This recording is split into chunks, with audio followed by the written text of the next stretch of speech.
Well, hey there, everyone. Hope everyone's having a great day today. I'm Meg Wheeler. I am the Democratic candidate for the Massachusetts State Senate here in the Plymouth and Norfolk District. And I'm very excited to be here today to do this Q&A on qualified immunity, which was one of the most controversial pieces of the bill that was just recently passed by the Massachusetts State Senate this past week. There were a lot of questions about qualified immunity. I know a lot of people are just learning about the concept. And so I thought I would bring us onto this Q&A so we can get those questions answered and also hear from an expert on the issue. So perfect. So I'm going to bring on my very special guest right now. So bear with me as we get our tech stuff going. And I want to bring him on. So Chris, I'm going to add you to the screen. Can you go ahead and talk so we can make sure we can hear you? Sure. Good afternoon, Meg. Oh, we can't hear you. Hold on. Oh, better. Perfect. We can hear you now. Excellent. Thank you. Yes. Good to join you. So Chris, welcome. Why don't you kick it off by just telling folks a little bit about who you are and why you're qualified to talk about this. I've been a practicing attorney here in Massachusetts for the past 25 years. I've been practicing for over 30 now. Started out in New York as a public defender, and I've been doing a criminal and litigation practice here as well as a civil rights practice here in Massachusetts for the past 25 odd years.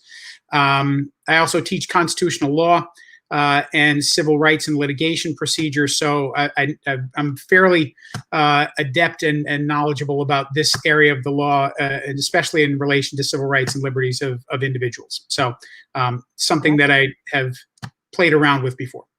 That's perfect, because when I asked my husband, who's also an attorney, about this, he's a corporate lawyer, he said, hold on. And not something. And went to grab a book from law school. So, well, I'm so honored that you're here today. This really is an important topic. And I figured we'd kick it off by maybe just a little bit of an intro into what qualified immunity actually is, since so many of us really don't know. Yeah, I mean, qualified immunity, it can be scary if you don't understand what it means and where it comes from. It's not something that you're going to find written in a statute. Qualified immunity was a creation, in essence, by the Supreme Court of the United States way back in 1982, sort of judicial policymaking, for want of a better term. By default, all government officials, regardless of whether they're police officers or not, are immune from liability if they violate your rights. And under qualified immunity, they can only be held accountable for violating rights if a court has previously said that it was clearly established. And that's the key when you're dealing with qualified immunity in general, and when you're talking about police, as we're going to talk about. So they have to say that you're only responsible if there was a clearly established case that these precise actions that the person committed were in fact unconstitutional. A violation of someone's rights. If no such previous decision exists and there's no such policy in place, even if it's in another jurisdiction, then that person is deemed to be immune, even if they intentionally violated the law. So qualified immunity as applied to law enforcement, and this is, police on the beat, this is school officers, this is state police, this is, anybody in, transit police, anybody involved in law enforcement. It's a potential shield to protect police from being held liable for their actions when they are pursued by somebody for civil rights violation, usually excessive force. The key is two questions. First, did the police violate your rights? Mm-hmm. Specifically, did they use excessive force? Secondly, if they did, should that officer have known that their conduct was illegal because it violated a clearly established, there's those words again, prior court ruling that barred that conduct? So the whole notion of this is to create protection, to immunize police from frivolous lawsuits, and to allow them, when you're operating in the field and you have split-second decision-making, sometimes you make mistakes. It happens. This policy was designed to protect law enforcement. In practice, however, it has resulted in a lot of excessive force lawsuits being dismissed before they even start, based, alleging police misconduct on the grounds that there's no prior decision with identical facts.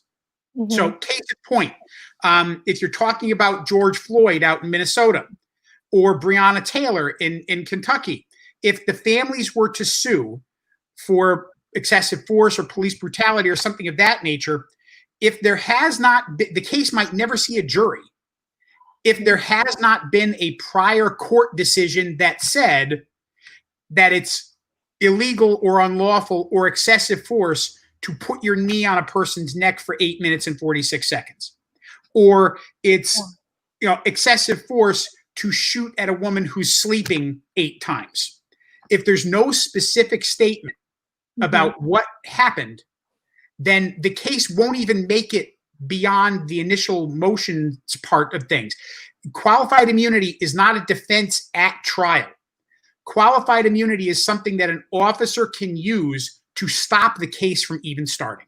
So that's really, you don't even really need to get to the question of, is it unconstitutional or is it excessive, if there's no clearly established case. I can give you in the 11th Circuit out west, the police officers entered a home and there was a dog that was barking inside the house.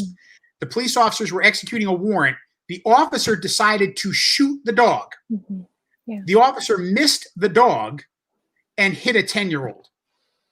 The family obviously brings a suit for excessive force, and the case was thrown out because there had not been a previous decision that said it's unlawful to miss a dog and hit a child. So isn't this a little bit of a chicken and the egg issue then? Because how can these things ever go to trial if the first one can't ever happen? Wow, bingo, you hit the problem. There it is. I mean, it is, qualified immunity is not something that an officer testifies to in front of a jury. Qualified immunity is, in essence, a key to a door. And the other part about qualified immunity is normally, a plaintiff in a civil suit, and qualified immunity only protects you in civil cases. It does not talk about protection from criminal actions.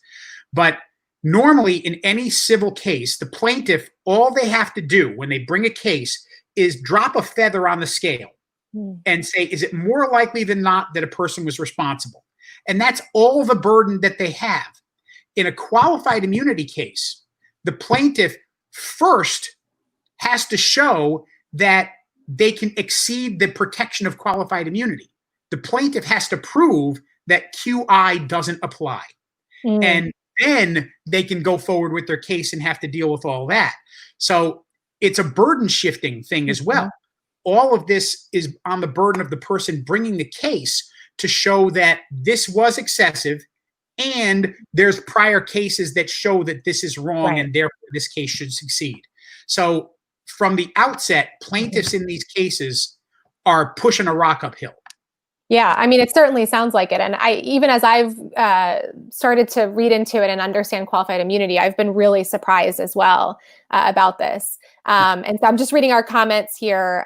So Henry says this means no evidence gets admitted beyond the facts pleaded in the complaint. Is that in essence what happens? In any civil case, a person who's filing an action files a statement of facts that this is what occurred, and then they can file a defense. But most times what happens is you file a motion to dismiss before you even answer the complaint. And the motion to dismiss will say, based on the facts in this complaint, A, it's not excessive. B, if it was excessive, it doesn't meet the standard of breaching qualified immunity because nothing like this has happened in any previous cases. And so in answer to the question, yeah, that's a huge problem that, with qualified immunity, you've got to go in knowing that this has happened before. Yeah. Right? Well, okay. Go ahead, please. You said it before. It's very circuitous until you can get a case in front of a judge that says that this has happened. Then, like the case that I cited about, the shooting at the child, shooting at the dog and hitting the child, that case is only there because it was appealed, and we know about it because it was appealed. But if that same situation happens again in that same district, they're not going to win because that particular action was not deemed to be excessive under the qualified immunity doctrine. Yeah. So these officers can continue to shoot at dogs and hit kids or kneel on someone's neck for 8 minutes. Yeah. Maybe if they kneel on their neck for 8 minutes instead of 8 minutes and 46 seconds, then that's and that's one of the big keys about what the new statute that they're what's sitting right now in the House in Ways and Means and what passed the Senate. The big change as far as qualified immunity is concerned. It's a very, very small in 89 pages of legislation. Yeah. It's 4 or 5 lines. Yes. And it created 36 hours of debate. Yes. You know, into the very wee hours of the morning. And I think you're going to actually walk us through exactly what it says. Is that right? Yeah, I'm going to try to share my screen here and hopefully this works and I don't screw everything up. But this is, it started out as...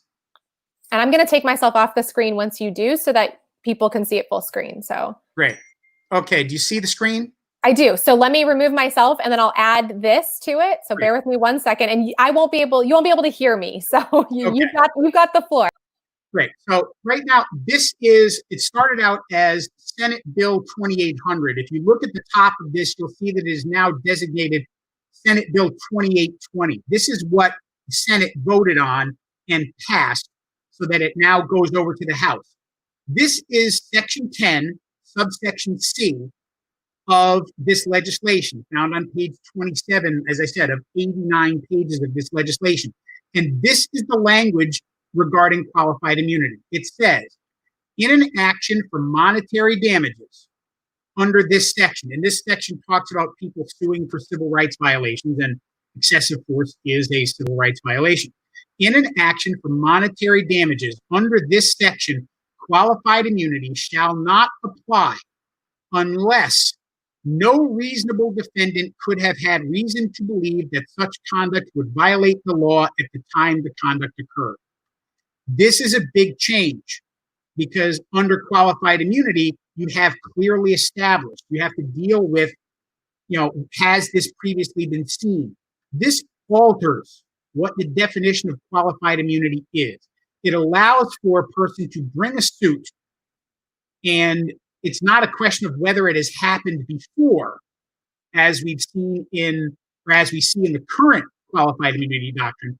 This says that if the plaintiff brings the action, they have to basically say that it's reasonable to believe that this conduct would be in violation of the law.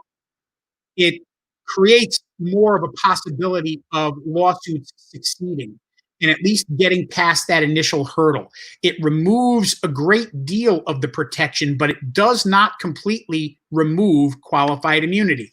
There's still a hurdle that the plaintiff has to get over.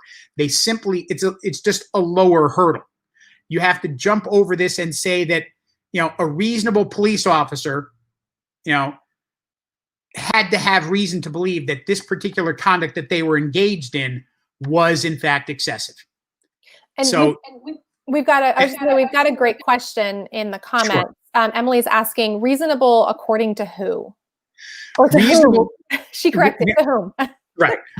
When you're dealing with the reasonable standard, it is seen as, and that's something that is probably going to have to be dealt with in case law if this particular statute passes. Most times when you're talking about reasonable defendant, you're talking about what is known in the law as the reasonable prudent person.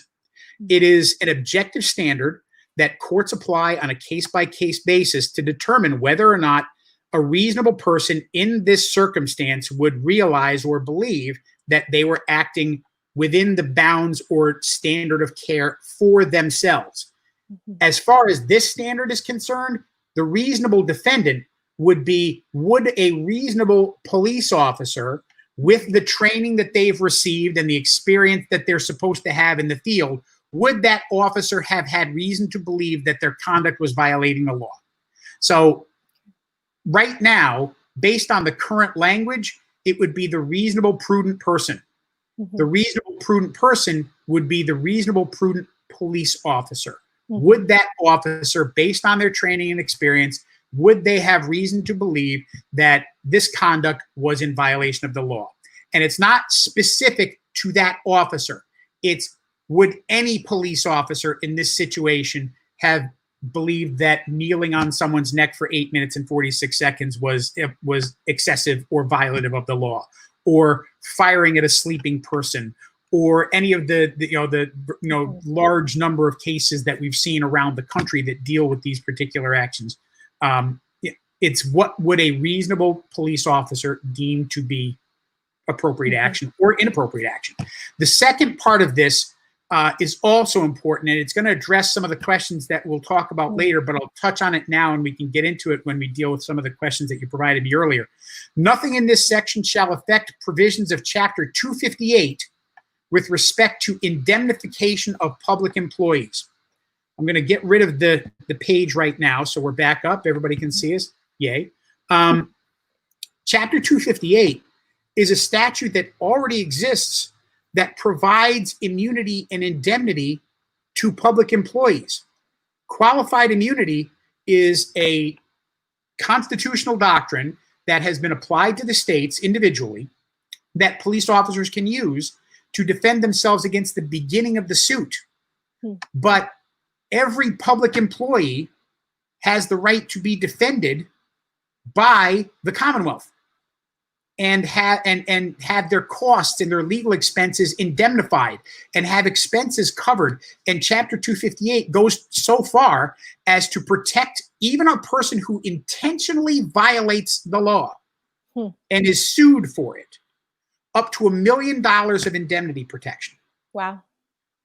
So when you're going to ask me questions about, I'm afraid I'm going to lose my house, I'm going to, well, unless your house is worth more than $1 million, you're probably going to be okay. And then if your house is worth more than $1 million and you are married to a police officer, we've got other questions that you might want to ask about how they're affording the $1 million house. But that's a me question and not a you question. That's a different story for a different day. Yeah. Well, so I think, okay, we've got a question here from Raquel, or a comment really. Will someone please explain this to our current state senator? Doesn't sound controversial to me. So I think the question is, why is this controversial then? Why is this controversial? Well, I'll tell you. People who are close with law enforcement, people who are close with labor unions are also going to stand up against this. The problem with that labor unions are having with it is that this has altered some of the protections of these individual officers without going through collective bargaining. That if changes like this to the potential liability of rank and file officers is something that would normally go through, be vetted by the unions. There would be time that would be taken to investigate, et cetera, and they would have had a voice. But what, in response to, I know that the Professional Firefighters Union has come out strongly against this, and now that it's gotten through the Senate, the police union has as well. What I would say is that this is an emergency action. And if you look at the preamble of the bill, it says that, this is not something that we can wait on, that people are in danger, that, we're talking about lives. We're not talking about money. We're talking about lives. And just to add a little snark to this, in terms of the firefighters and things of that nature getting in trouble, as soon as I see a headline that says local firefighter, kneels on the neck of a person for 8 minutes and 46 seconds and kills them, then I'll see that they have a problem. But when you're dealing with, law enforcement, the people who are supposed to execute and protect us, violating the laws and violating our civil rights, that's an emergency. Yeah. And that should be addressed the way it's being addressed right now. If they have issues with it down the road, they can vet them. And right now it's in the House. And so it's going to be going through a lot of process. It's got to get to the governor, regardless of what happens. If the House makes changes, it's going to go back to the Senate. All of these time delays that we're talking about, they're going to build them in. This is not going to happen tomorrow. And we've only got a few weeks left in the legislative session. So a lot of heat's going to come. And if the House moves things around, it's got to go back to the Senate. You're going to see a lot of late nights. Yeah. What's controversial about it? Well, because police officers want to have their qualified immunity. They want to be able to operate without having to worry. And that's what they're going to tell you. That, if I had, and you've seen it, a lot of the, well, if I don't have qualified immunity, I'm just going to quit. Well, if you have issues with qualified immunity, I would initially question those particular officers, because qualified immunity is only something that is going to be needed by officers who are doing something wrong. We've heard for years that the notion that, well, these people who are crying about their civil rights and their constitutional rights in criminal cases, well, if you don't do anything wrong, you don't have to worry about it. Sometimes it comes back around. But nobody likes being told that they're going to lose their protection.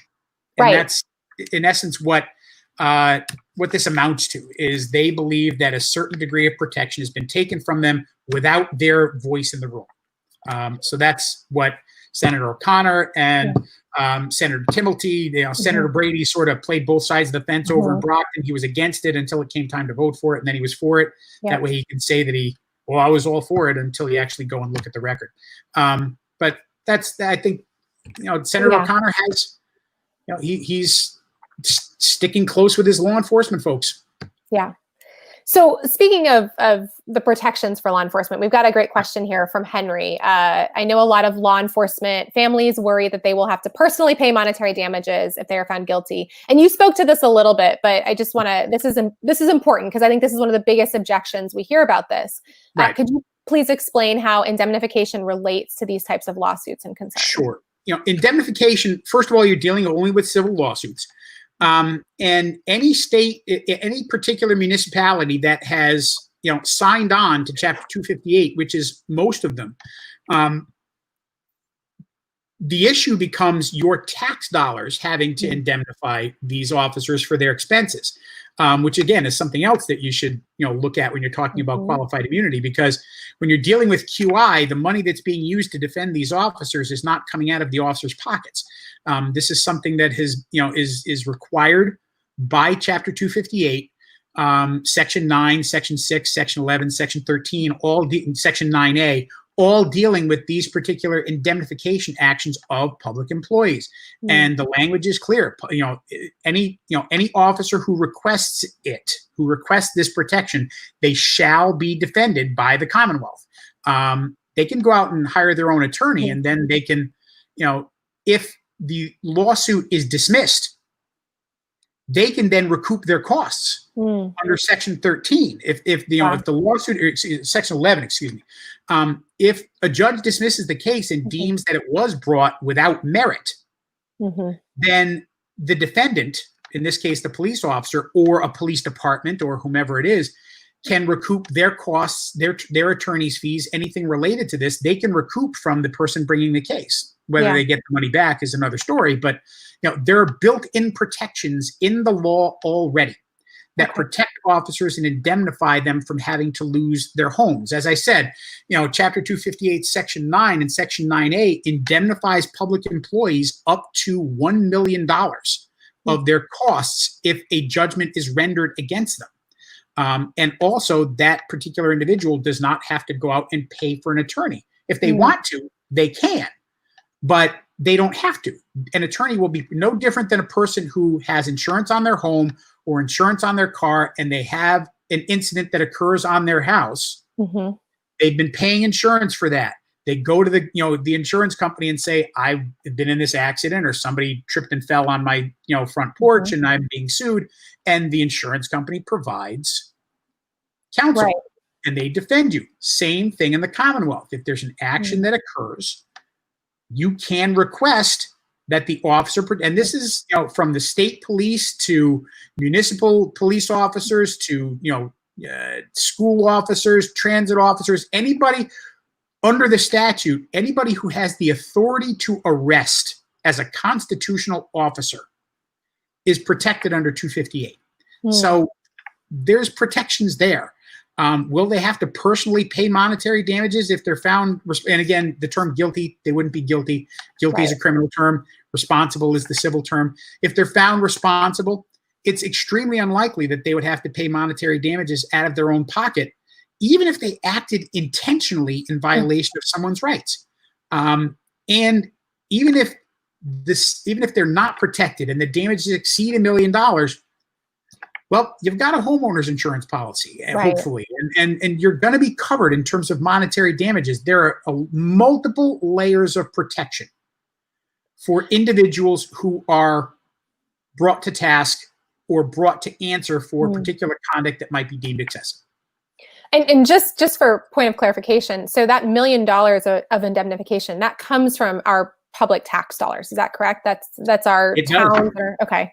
It does. The statute, if I can pull up the screen as well, I think I have that saved. Let me do that here. Let's see. There it is. Section 9. And I think you can, here, let me pull that up for you. There you go. Public employers may indemnify public employees, and the Commonwealth shall indemnify persons holding office under the Constitution from personal financial loss, all damages and expenses, including legal fees, if any, in an amount not to exceed $1 million. So that's the limit. Even if it's an intentional tort, intentional meaning that I walked up to somebody on, if I'm a police officer and I walk up to them and deck them, right? An intentional action without, reason or cause, I'm still protected. Wow. I didn't quite, I'm glad, I appreciate you explaining that, because I think that I sort of had an understanding of that, but you really made it very clear. So Emily's got a great question here. So she says, she's seen the argument, the change to QI in the bill impacts more than just our law enforcement officers. It impacts anyone involved in a labor union, teacher, nurse, etc. Is this true? No, it does not.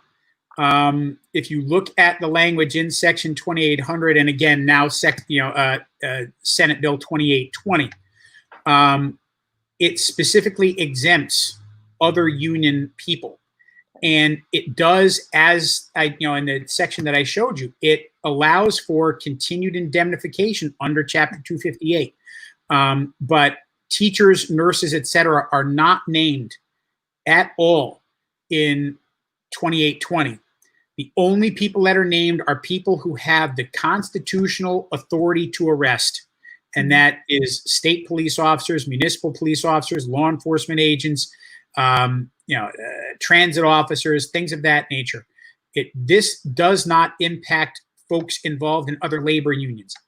However, this is one of the issues that's coming up, and why some labor unions, specifically the firefighters, specifically the police officers, are coming out against it, because of the emergency nature of the alteration of responsibility and the potential alteration of liability and responsibility for actions. If they can do it here, they're going to do it to us.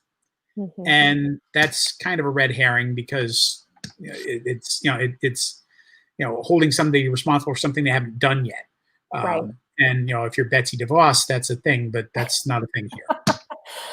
Okay, perfect. We've got some other questions too, just going back a little bit about qualified immunity, kind of outside of this bill. So Emily asks, is there a model for qualified immunity that already exists anywhere where prior cases are not necessary for appropriately applying it as an argument to go to trial? The short answer is no. That these are dealt with on a state-by-state basis, and they are making changes. New Jersey has actually instituted some changes very similar to what we're looking at right now in changing how they view qualified immunity, in lowering the bar. Has there been a complete removal of qualified immunity that has passed multiple levels of legislation and gotten to a governor? No. But New Jersey is on it. Virginia is on it. California considered it and then dropped it. Pennsylvania is considering it as well. And here we are in Massachusetts, and we're looking at it. It's a lot of the northeastern states and some as far down as Virginia. But then you sort of run into a wall in Virginia and out west, up to Ohio, and then until you get out further west into Illinois. They're also considering it, but there is not necessarily an intact legislative model for the removal of this provision or this understanding of qualified immunity. But they're trying. So not yet. but maybe. There's certainly a renewed interest and a movement for it. It feels like brewing. So that's good. Yeah. Another question, kind of going to the history of it. What is the origin of qualified immunity and how did it become a part of our law enforcement system? As I said at the outset, qualified immunity is not something that is codified in statute. It's something that was created by the United States Supreme Court. If I can pull up this, disturbingly, I don't have multiple cases in the United States Supreme Court that dealt with it.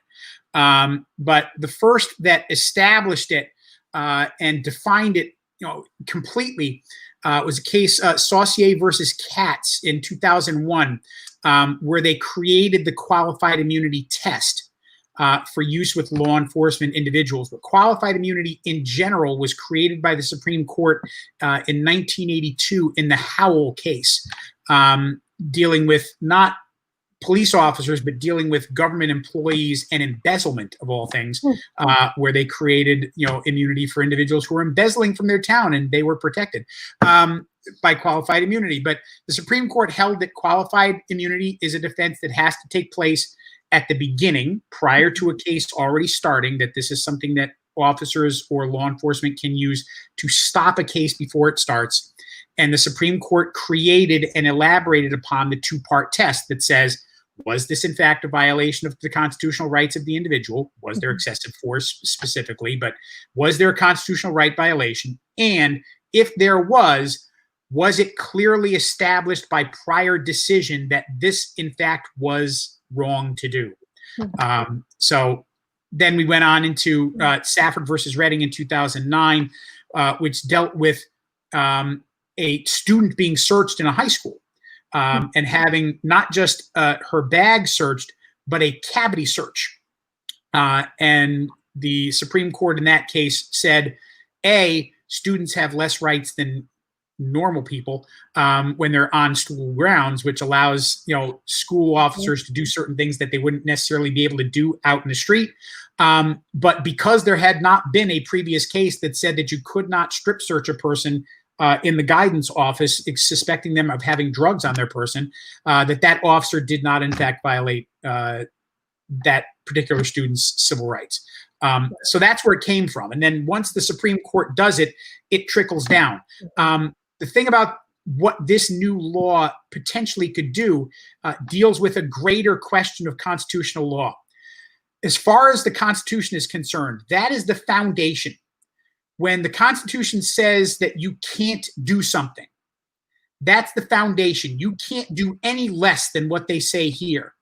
So as far as your protection, the federal Constitution and the Bill of Rights is the floor below which you cannot go. But individual states can provide more protection. As a criminal defense attorney, if I'm trying to file motions to say that a certain action of law enforcement was in violation of my client's rights, I cite the United States Constitution and the Bill of Rights, and I also cite the Massachusetts Declaration of Rights because Massachusetts provides more individual rights protections in certain situations than the federal Constitution and Bill of Rights does. So you can have more protection here than if I were to engage in the same conduct in Texas or Alabama or Montana. I might be able to have certain protections here that I don't have elsewhere, but I'm always going to have my Miranda rights read. I'm always going to have protections from, and have the exclusionary, act apply to me if they unlawfully search me and find property. That's the floor. But individual states can give you more protection, and that's what Section 28, Senate 2820 does in that particular section. It's giving more protection for individuals than what the Supreme Court said qualified immunity means. Interesting. Okay, we've got a couple more questions here that I just want to make sure we get to. So this was a question someone had submitted in advance. Is this really an issue here in Massachusetts? I feel like I hear about a lot of police killings in other states, but I'm wondering if this even matters here. Police killings in Massachusetts, if it had happened, you'd be hearing about it. But is it something that's a problem? Yes, for a couple of reasons. Is it something that actually occurs? We know about it. I'm going to share a screen again. Sorry, I came prepared. No, you're good. But here we are. This is just from this past week in Springfield. Oh, wait, wrong screen. Stop sharing. Goodness gracious. Share screen. Where is it? Let's see. Let's try this. It's not coming up. Oh, there it is. That one? There should be an article there from Boston.com, which I'm not seeing, but I'm going to stop sharing this. Oh, we see it. Yeah. Let's try this again. Duh. I apologize for not being as prepared as I thought. No, you're good. All right. So what you're seeing here is the United States Department of Justice just last week has shown 25 separate instances that they've recorded and a number of other cases that have not of violations of civil rights by Springfield police, where they're going out and physically assaulting people, punching them in the face, as you can see in this, and a number of other situations where they're dealing with drug cases where they're committing violent acts on people who have not been, engaged in resisting arrest that you would see in normal circumstances. So yes, it does happen in the Commonwealth. Yeah. And that's just one instance. There are specific cases in Holyoke, in Hadley, in New Bedford, in Fall River, in Attleboro.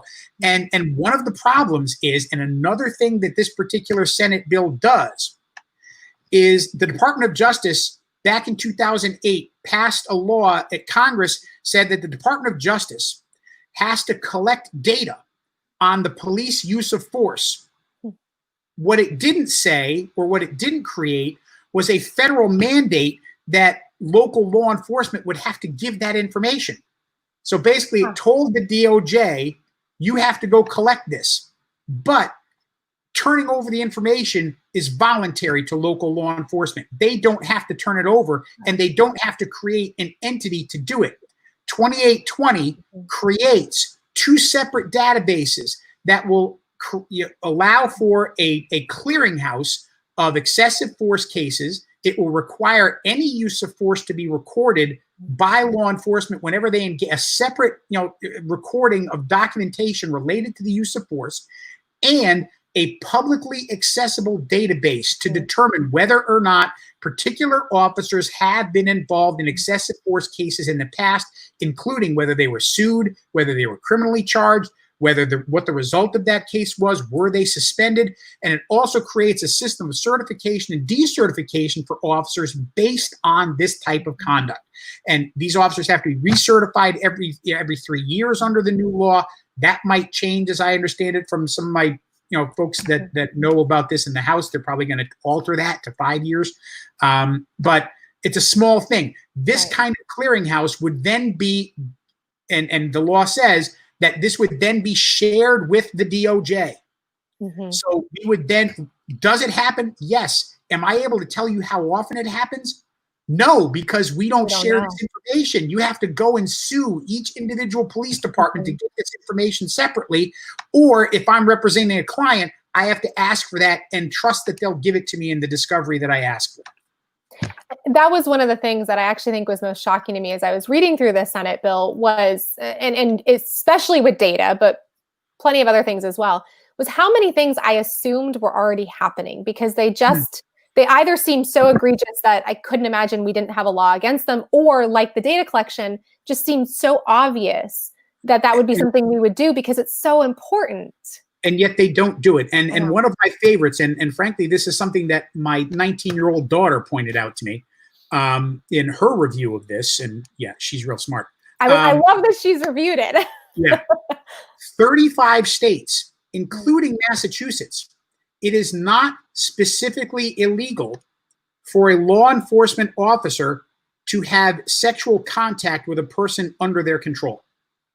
What? 35 states. Now you'd think that would be something that you wouldn't have to specifically say anything about, but it happens. And because it happens, officers are permitted to use consent as a defense, that they can say this individual consented to this, or they initiated the contact.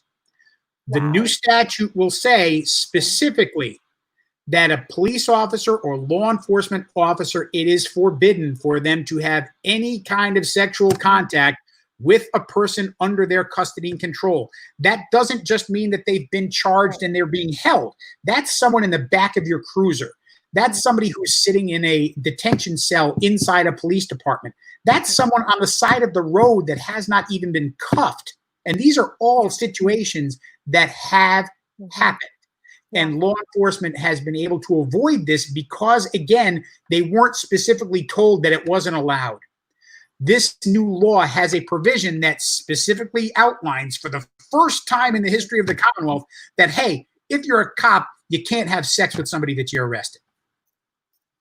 Well, and it's I think what's so important about that is it really gets to the power dynamic that exists there. That true consent is not really a thing when you are interacting with law enforcement in that capacity. You cannot possibly give consent if you are detained. You no longer have the ability to say yes or no because your rights have been minimized. The control that you have has been minimized.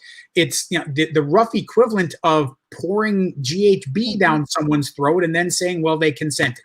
Yeah. It's not, no. They were all, they want, no. Nope. Can't do it. No. It's, it's a person under the age of 16 can't consent. It's not lawfully permitted. This will say that a person in detention, consent is not any kind of a defense. If you do it, you're responsible. Good. And also, to whoever asked the question or anyone who's curious, I'd also point you to Senator Roush gave a very passionate speech on the floor of the Senate during the debate. I forget what hour, but it was somewhere in the late evening hours, where she actually, I trigger a warning here. It is a very graphic speech, but she does highlight some of the specific examples as well in the Commonwealth here, and I was horrified to hear the specifics. So it is absolutely real here. Okay, so I've got one more question for you, and then we've got a couple more coming in, but let me pop this one up here. It's a hot topic. Okay, so does ending qualified immunity incentivize police officers to do nothing instead of intervening if someone needs help? Well, I'm going to answer this by saying that, and this will come as a shock to you as well, they don't have to intervene now. There's no, if they decide not to act, there is no law that requires them to do it. They don't have to. And there are multiple cases in federal court, in the state superior court, in the Supreme Court here, and in the United States Supreme Court that specifically says protect and serve does not mean that they have to protect and serve. That if they don't act, they aren't necessarily responsible for not acting. Now, if you take on a job and you say that you're supposed to do a particular part of the job and you choose not to do it, well, maybe you shouldn't do that job. But is it going to incentivize these people to not do the job?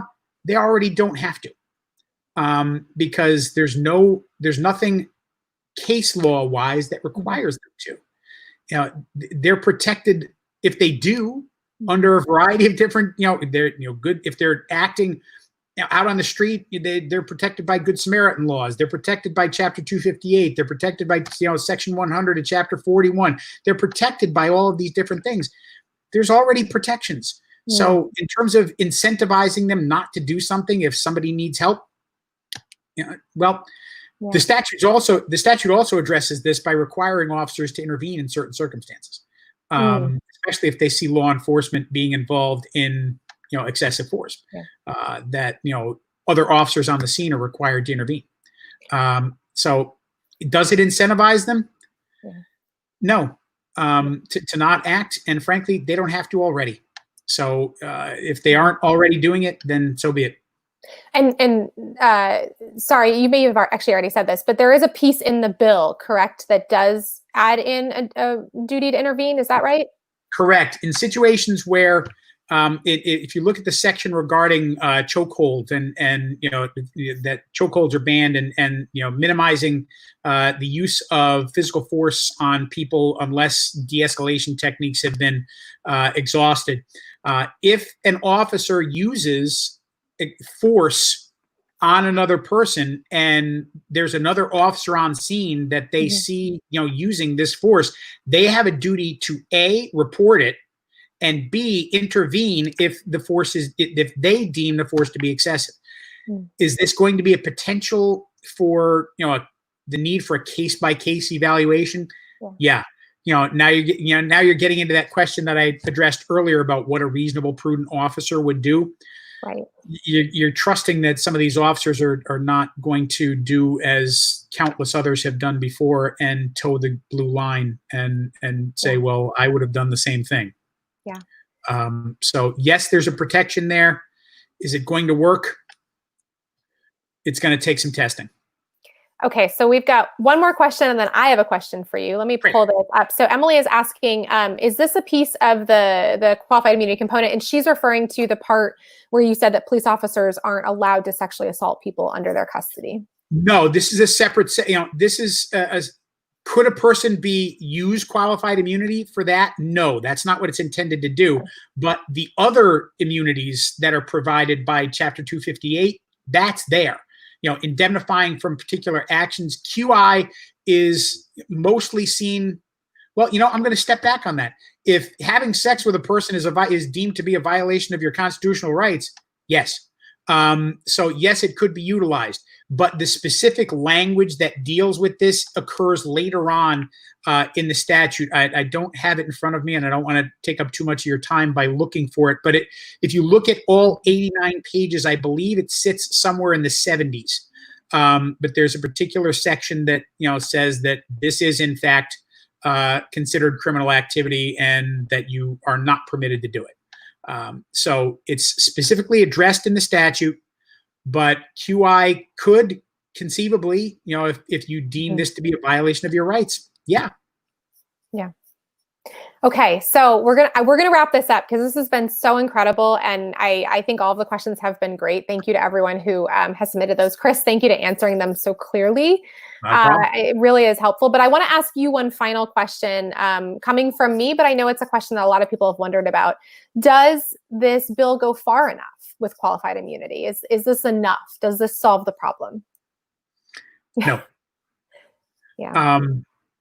No, and what the language is that you're seeing right now is the modified language that added in the reasonable standard. I personally would be in favor of eliminating qualified immunity, period.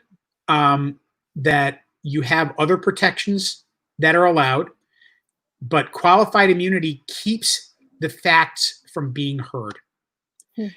This does not eliminate the ability of an individual officer or other individual to stand up in a courtroom and defend themselves. This keeps them from having to defend themselves at all. If you're saying that your conduct wasn't a violation, then you should not have a problem putting that case in front of a jury, allowing the facts to be heard, and then defending yourself. That's it. This is escaping defense, and this is escaping the people understanding what is coming out. If this case doesn't get heard in a trial court because it gets bounced out because of qualified immunity, then you don't know what this officer has done. You don't know what this particular police department has done, and you cannot create a future going forward that this particular conduct is in fact a violation of a person's constitutional rights if you don't allow the case to be heard at all. Eliminating qualified immunity will force some of these officers to actually have to stand in and defend themselves. And you know what? You can still defend yourself and be deemed correct. You may not be responsible, but qualified immunity is there initially intended to protect an officer in a split-second decision-making that might have gone wrong. That was the notion of the defense when it was first created. What it does now is it protects officers from situations and in situations where they've had time to consider their actions and when they could walk back after having started something. Now they use qualified immunity as a, not just a shield, but a sword to cut down people who, before they even get a chance to have their real day in court and be heard. That's why qualified immunity should be eliminated, in my opinion. Whether other people agree, well, you're going to have, people are going to come down on a lot of different ways. And whether this is the method by which to do it is not necessarily, that remains to be seen. But in terms of, is qualified immunity necessary and should it continue to exist? My answer is categorically no. Well, thank you for that. And I appreciate you speaking so passionately on that. I agree with you. I think you know that. But I appreciate you putting it sort of in the context of the law and of this bill. I think that's very helpful. Actually, we have one more question, but it's actually for me. So the interviewer becomes the interviewee. And it's from Quinn asking, do I support this legislation? So Quinn, thank you so much for the question. I absolutely do support the legislation. I actually we'll make this available. We can drop it in the comments after. But I actually did put out on Facebook at least how I would have voted on both the legislation, which I would have voted yes for it, and also some of the more heated amendments, if you will. I do support this legislation. I think, Chris pointed out several times this was emergency legislation. And I think that's something that's important to remember because, and I've said this before, I don't believe the legislation goes far enough. I don't believe this bill goes far enough, not just on qualified immunity, but on other areas as well. But I also recognize that there was momentum right now. And someone put it so well, it may have been Senator Chang Diaz. I apologize if it wasn't. That basically we finally have white people paying attention, and we need to take hold of this moment and have forward progress on this critical issue, because too many Black people's lives are at stake because of police violence. And so I do support the legislation. I do wish it had gone farther. I think we need to be very, very careful not to pat ourselves on the back and say, okay, we've solved racial violence and racial justice and move on from it. And to everyone watching right now, please, I implore you to continue to put the pressure on your elected officials at every level to be addressing this, because this is not the end of it. And I do fear that as the session wraps up and we go into the summer and then a new session starts next year, that we will lose sight of the fact that this bill did not go far enough. And so that is where I stand on that. So, and sorry, we have one more question. We knew it's going to happen, Chris. Sure. We're never going to let you go. Does the bill support providing law enforcement officers with even more training so they don't get to the point of making split-second decisions? Ooh, training's a big one. Yeah, there's a huge amount. If you look at prior to the language that we've discussed today regarding qualified immunity, there are multiple levels of trainings. There's a certification process for all officers throughout the state, and a certification board that has been created that requires that officers go through certain additional training beyond the normal academy training. You think about police academy; it's 21 weeks. If you look at other countries, their law enforcement officers spend like the equivalent of a college education amount of time in academies before they're set loose on the street. We have, high school, kids out of high school, 19, 21 years old, heading into the academy and getting, 4 or 5 months of training before they become probationary officers. So there's a lot of additional training here. There's not just training on, how to engage in these types of decisions, but also a lot more in the way of sensitivity training regarding, racial conduct and racial contact, and how to deal with certain situations. And there's a lot of review. And a lot of different layers of review that are created as a result of the new legislation. So yes, there's more training in a variety of different areas. Yes, there's a higher degree of certification potentially. And there's a lot of, after the fact review of conduct. Like I said, there's this recertification that officers will have to go through every 3 years under the current iteration of the bill. So yes, there's protection out there. What I would say in closing on my end is, you had a vote in the Senate, a 30-7 vote to pass this on to the House in its current version. But you had other votes as well.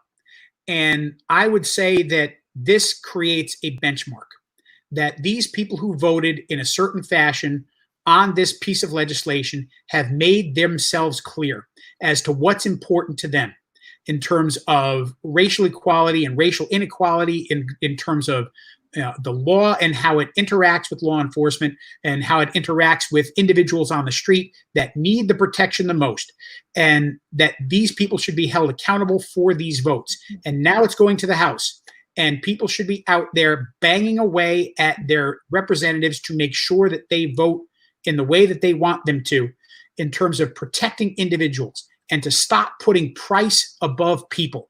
because too much of this is wound up in the money and is my house going to go away and all this other stuff. And we're failing to realize that there are people on the streets that are afraid every single day, not because of the streets they live on, but because of the interactions that they're having day to day with the people that are supposed to defend their streets. And if if people involved in legislation and in our legislature on both sides, including the governor, are not willing to put people first, then that says a lot, and that should be held against them in November and September, by the way. Well said. Yeah, well said, Chris. Thank you. Thank you so much for that. And thank you so much for being here and for all of your time, for answering all of these questions so clearly. I know I really appreciate it. I think from the comments, I can tell everyone else appreciates it as well. I will drop in the link or drop in the comments a link so you can find your representative so that you can call them and share with them your thoughts on the police reform bill, which is now in the House. And thank you everyone for being here today. I really appreciate having this important conversation. Chris, thank you so much. Meg, thank you very much. Bye.